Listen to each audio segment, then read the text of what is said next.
দেখুন, আমার যে ভিডিওগুলা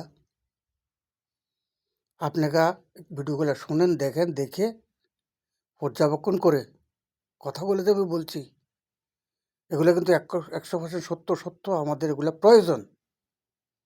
সবাই মিলে এই ভিডিওটাকে পর্যবেক্ষণ করে, বিবেচনা করে, চিন্তা ভাবনা করে দেখুন, আমি যে কথাগুলো বলছি এগুলো সত্য, এগুলো লাগবে, এগুলা আমাদের একান্ত প্রয়োজন। দেখুন, একজনের 10 খানি সম্পত্তি জোড়ালো, জায়গা জমিন কিনলো, কিন্তু কেনার পরে সেগুলো আবাদ করতে পারতেছে না। তাহলে এই জমিনের কোনো মূল্য আছে আর? একজনে হাসিনার সরকার, আওয়ামী লীগ সরকার দেশের উন্নত করছে, কিন্তু যদি উন্নত করার পরও যদি কোনো রাষ্ট্র যদি এটাকে যুদ্ধ করে জয় করে নিয়ে যায়, তা আমাদের এই উন্নতির কোনো আর মূল্য আছে?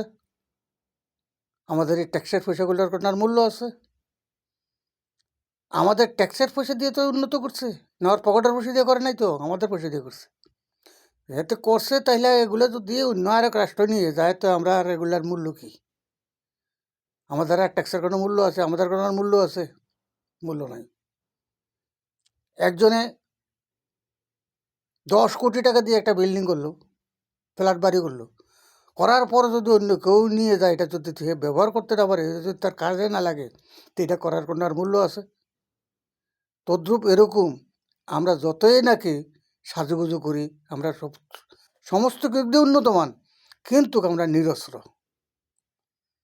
সমস্ত কিছু পর্যবেক্ষণ করে দেখুন, আমরা ইউনিট সরকারকে দীর্ঘদিনের জন্য রেখে আমরা এগুলাকে নিরস্ত্র লোকগুলাকে, আমরা নিরস্ত্র রাষ্ট্রটাকে যাতে বিশ্বের ভিতরে, দক্ষিণ পূর্ব এশিয়া মহাদেশের ভিতরে বাংলাদেশ যাতে এক সময় আমরা মাথার চারা দিয়ে কথা বলতে পারি, চলতে পারি, এই একটা রাস্তা করার একান্ত প্রয়োজন। ইউনিট সরকারে দিয়ে অস্ত্র সংগ্রহ করা, আমরা নিরস্ত্র অস্ত্র সংগ্রহ করা।